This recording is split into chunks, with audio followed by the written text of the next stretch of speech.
Assalamualaikum warahmatullahi wabarakatuh. Perkenalkan, nama saya Afinda Tias Fredika dengan NIM 7211419172 dari Rombel Akuntansi A 2019. Di sini saya akan menjelaskan materi Sistem Informasi Manajemen bab 10 yang berjudul Implikasi Etis dari Teknologi Informasi. Cakupan preskriptif versus cakupan deskriptif. Cakupan preskriptif yaitu menentukan bagaimana MIS sebaiknya dikembangkan dan digunakan di dalam suatu perusahaan. Sedangkan cakupan deskriptif yaitu menjelaskan bagaimana hal-hal sedang dilaksanakan. Moral, etika, dan hukum.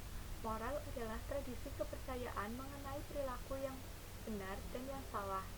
Etika adalah sekumpulan kepercayaan, standar, atau teladan yang mengarahkan yang merasuk ke dalam seseorang atau masyarakat. Hukum adalah peraturan perilaku formal yang ditetapkan oleh otoritas yang berwenang, seperti pemerintah terhadap subjek atau warga negaranya. Undang-undang komputer di Amerika Serikat. Undang-undang ini berfokus pada berbagai hak dan batasan yang berkaitan dengan akses data, khususnya data kredit dan data yang dipegang oleh pemerintah. Privasi, kejahatan komputer, dan paten peranti lunak merupakan fokus utamanya.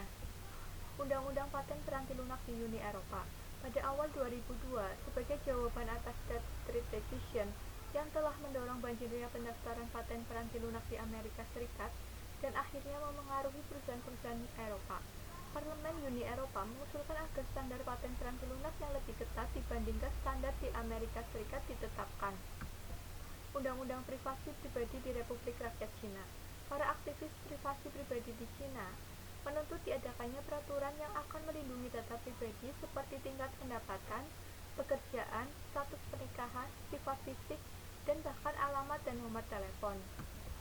Meletakkan moral, etika, dan hukum pada tempatnya. Penggunaan komputer di dunia bisnis diarahkan oleh nilai moral dan nilai manajer, spesialis informasi dan pengguna, serta hukum yang berlaku. Kebutuhan akan budaya etika. Bagaimana budaya etika diterapkan?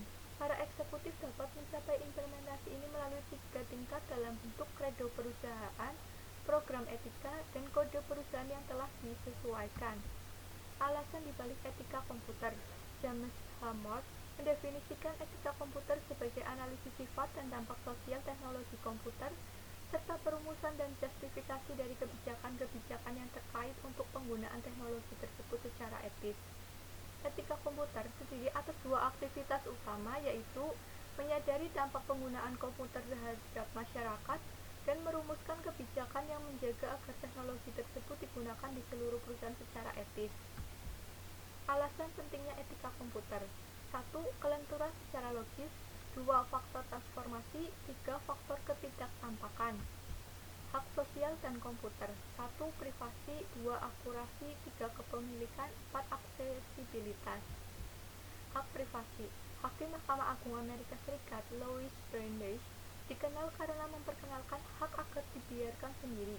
Pasal merasa bahwa hak ini terancam oleh 2 hal, yaitu meningkatnya kemampuan komputer untuk digunakan dalam kegiatan mata-mata dan meningkatnya nilai informasi dalam proses pengambilan keputusan. Hak untuk mendapatkan keakuratan. Komputer memungkinkan tingkat keakuratan yang tidak dapat dicapai dengan sistem non-komputer. Hak kepemilikan. Vendor peranti lunak dapat menghindari pencurian hak kepemilikan intelektual melalui undang-undang hak cipta, hak paten, dan persetujuan lisensi. Hak mendapatkan akses.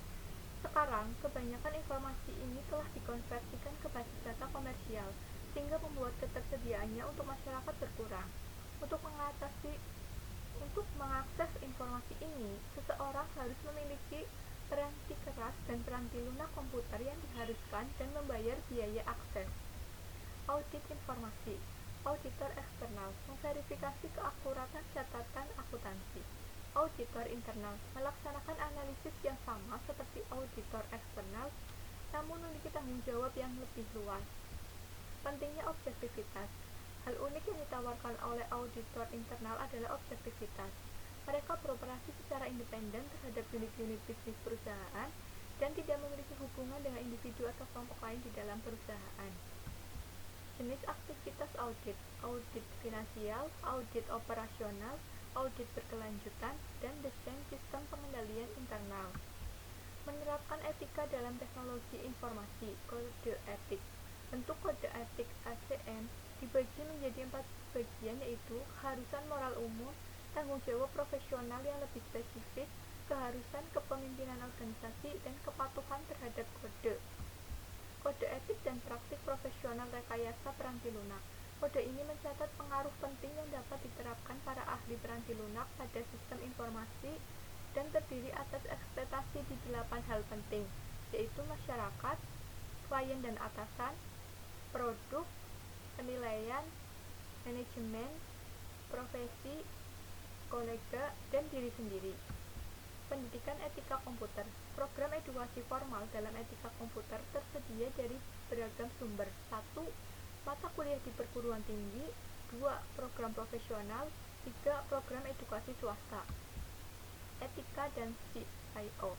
CIO dapat memenuhi ekspektasi pelaporan keuangan dengan cara mengikuti program yang mencakup hal-hal berikut: mencapai tingkat pemahaman yang lebih baik akan pemahaman prinsip-prinsip akuntansi, mempelajari sistem informasi yang menyelesaikan laporan keuangan dan mengambil tindakan perbaikan, mendidik eksekutif perusahaan mengenai sistem-sistem keuangan, mengintegrasikan ke dalam sistem informasi alarm yang memperingatkan eksekutif terhadap aktivitas yang membutuhkan perhatian, secara aktif berpartisipasi di dalam memberikan informasi keuangan kepada elemen lingkungan, mengendalikan dengan ketat keuangan yang dihabiskan untuk sumber daya informasi.